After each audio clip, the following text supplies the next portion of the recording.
بسم اللہ الرحمن الرحیم۔ السلام علیکم۔ یہ شام میں حافظ الاسد کا زمانہ تھا۔ دمشق کا معروف و مشہور تاجر رات کے پچھلے پہر سڑکوں پر ٹہل رہا تھا۔ موسم خوشگوار ہونے کے باوجود اس کا دم گھٹا جا رہا تھا۔ ڈاکٹروں کے مطابق اس کے پاس ہفتہ یا 10 دن سے زیادہ ٹائم نہیں تھا۔ دنیا کی ہر آسائش کے ہوتے ہوئے بے بسی کا یہ عالم تھا کہ ٹائم سے پہلے ہی سب کچھ ختم ہوتا محسوس ہو رہا تھا۔ ملک کے ڈاکٹروں نے جواب دے دیا تھا۔ ایک ننھی سی امید تھی کہ امریکہ میں علاج ہو سکتا تھا، وہ بھی دم توڑ گئی جب وہاں کئی مہینے ٹیسٹ وغیرہ کروانے کے بعد سینئر ترین ڈاکٹر نے آخرکار ایک دن آ کر نرمی سے سمجھایا کہ آپ کے پاس زیادہ ٹائم نہیں ہے، لہٰذا میرا مشورہ ہے اور عقل مندی یہی ہوگی کہ باقی کا ٹائم آپ اپنی بیوی بچوں کے ساتھ گزاریں۔ رات کے اس پہر بے خبری کے عالم میں نہ جانے کتنی دیر ٹہلتا رہا۔ اس کی سوچوں کا تسلسل تب ٹوٹا جب ٹہلتے ٹہلتے وہ ایک تنگ سے بے رونق پل پر پہنچ چکا تھا۔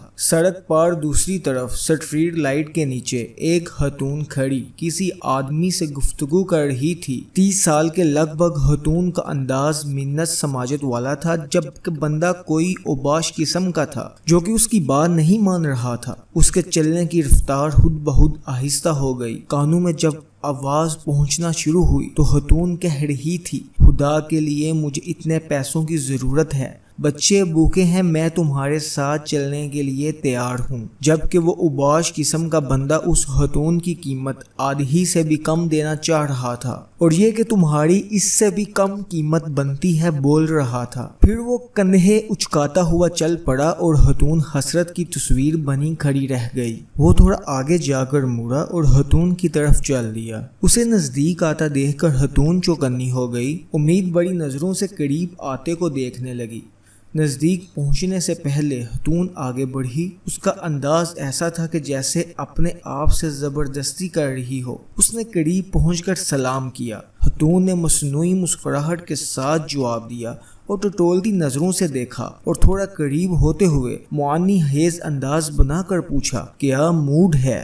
وہ پیچھے ہٹا اور نرمی سے کہا، نہیں ایسی کوئی بات نہیں ہے، دراصل میں نے ابھی گزرتے ہوئے تمہاری اس آدمی کے ساتھ تھوڑی سی گفتگو سنی ہے۔ مجھے بتاؤ میری بہن، تمہارا کیا مسئلہ ہے؟ اس طرح پوچھنا تھا کہ خاتون جو کہ مضبوط دکھائی دینے کی کوشش کر رہی تھی یکدم روحان سی ہو گئی اور بولی، بھائی قسم ہے اس ذات کی جو ہماری گفتگو سن رہا ہے، میں اس ٹائپ کی عورت نہیں ہوں جو اس وقت گھر سے نکل کر سڑکوں پہ کسی کا انتظار کرے، مگر میں بہت مجبوری کے عالم میں اس وقت اس جگہ پہ ہوں۔ اسے لگا کسی نے اس کا دل مٹھی میں لے لیا ہو۔ اس نے مزید نرمی سے کہا، دلوں کا حال تو اللہ ہی جانتا ہے۔ میں نے کہا، بہن مجھے بتاؤ کیا بات ہے؟ وہ بولی، میں ایک بیوہ عورت ہوں، میرے چھوٹے چھوٹے بچے ہیں، شوہر کو فوت ہوئے سال ہونے کو ہے۔ شروع میں تو پڑوسی رشتہ دار کچھ مدد وغیرہ کر دیتے تھے، پھر آہستہ آہستہ سب نے ہاتھ کھینچ لیا۔ گھر میں راشن نام کی کوئی چیز نہیں ہے، کرایہ دار کا صبر بھی ختم ہو گیا ہے۔ اس نے کل شام تک کی آخری مہلت دی ہے،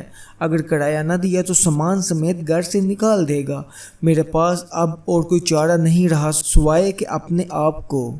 یہ کہتے ہوئے اس کی آواز بیٹھ گئی۔ اس نے بھی جلدی سے دوسری طرف مڑ کر بہانے سے اپنے آنسو صاف کیے، پھر مڑ کر جلدی سے بولا، بس ٹھیک ہے بہن، کوئی بات نہیں، اور اپنی جیبوں میں ہاتھ ڈالے تو پتا چلا کہ جیبوں میں جو رقم ہے وہ نہ ہونے کے برابر ہے، کیونکہ جس عالم میں وہ نکلا تھا اسے تو ہوش ہی نہیں تھا۔ اس نے خاتون سے کہا، فی الحال یہ رکھو اور مجھے اپنا ایڈریس بتاؤ۔ فکر کرنے کی ضرورت نہیں ہے، اپنے گھر جاؤ، انشاءاللہ سب ٹھیک ہو جائے گا۔ خاتون بے یقینی کے انداز میں اس کی طرف دیکھ رہی تھی، جیسے سوچ رہی ہو کہ اس پہ بھروسہ کرے کہ نہ کرے۔ اس نے پھر یقین دہانی کرائی کہ تم جاؤ اور ایڈریس بتا دو۔ بس اس نے آخرکار ایڈریس بتا دیا اور پھر ایک طرف کو چل پڑی۔ تھوڑی دیر تک خاتون کو جاتے دیکھنے کے بعد وہ مڑا اور واپسی کی طرف تیزی سے قدم اٹھانے لگا۔ گھر پہنچ کر اس نے کافی مقدار میں نقدی لی اور ڈرائیور کو بڑی وین نکالنے کو کہا، پھر خود ڈرائیو کرتے ہوئے شہر کے 24 گھنٹے کھلے رہنے والے سٹور سے راشن کی بڑی مقدار وین میں بھری اور خاتون کے بتائے ہوئے ایڈریس پہ پہنچ کر سارا راشن اس کے گھر اتارا۔ باقی کی رقم خاتون کو دی اور کہا، صبح کرایہ دار سے وہ خود بات کر لے گا اور کرایہ کا معاملہ نمٹا دے گا اور انشاءاللہ ہر مہینے محسوس رقم آپ تک پہنچا دی جائے گی۔ یہ کہہ کر جلدی سے بنا کچھ کہے سنے واپس مڑ گیا۔ خاتون بت بنی بے یقینی کی عالم میں کھڑی آنسوؤں بڑی نگاہوں سے دیکھتی رہ گئی اور وہ وین سمیت نظروں سے اوجھل ہو گیا۔ اس کی کیفیت اب کافی بلکہ بہت مختلف تھی۔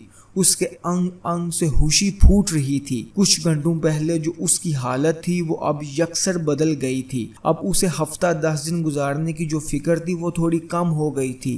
ہفتہ 10 دنوں کا خیال آتے ہی اس نے کاغذ قلم لے کر خاتون کا ایڈریس لکھ کر وصیت لکھی کہ ہر ماہ باقاعدگی سے 4 لوگوں کے مقول سے بڑھ کر خرچے کی رقم اس ایڈریس پہ بھجوائی جائے، اور کاغذ کو لفافے میں بند کر کے تجوری میں رکھ دیا۔ اب اسے لگ رہا تھا کہ اب آخری سفر کے لیے وہ تیار ہے یا تھوڑی بہت تیاری کر لی ہے۔ پھر ہفتہ گزر گیا اور 10 دن گزر گئے، پھر مزید 10 دن اور پورے 15 دن گزر گئے۔ گھر والوں کے کہنے کے باوجود وہ ہسپتال نہیں گیا، اور پھر پورا 1 مہینہ گزر گیا اور اگلے مہینے کی رقم بھی اس نے فوراً بھجوا دی۔ پھر ایسے ایک مہینہ کرتے پورا سال گزر گیا۔ وہ معمول کے مطابق رقم بھجواتا رہا، پھر 5 سال، پھر 10 سال گزر گئے، اور پھر پورے 20 سال گزر جانے کے بعد ایک رات وہ معمول کے مطابق تہجد کے لیے اٹھا، وضو کر کے تہجد شروع کی اور سجدے میں دعا کرتے کرتے اس کی سانسیں ختم ہو گئیں۔ اس جہان فانی سے سجدے کی حالت میں رخصت ہو گیا۔ یہ سچا واقعہ یہاں ختم نہیں ہوتا، اصل خلاصہ تو اب آنا ہے۔ گھر والے جب صبح اٹھے تو اس کو سجدے کی حالت میں مردہ پایا۔ افسوس کے ساتھ ساتھ گھر والوں کو اس بات کی خوشی سی بھی تھی کہ اچھی اور مبارک موت ہوئی ہے۔ خیر، تکفین و تدفین اور دیگر انتظامات کے بعد اولاد کا تجوری اور وصیت کھولنے کا وقت آیا تو وہ بندہ لفافہ بھی نکل آیا جو کم از کم 20 سال پہلے کی تاریخ کا ان کے والد کے ہاتھ کا لکھا ہوا تھا۔ اس کا مطلب تھا اس لکھے گئے ایڈریس پہ 20 سال سے رقم دی جاتی رہی ہے۔ لفافہ پڑھنے کے بعد ان کو پتا چلا کہ والد صاحب کو فوت ہوئے 7 دن ہو گئے ہیں،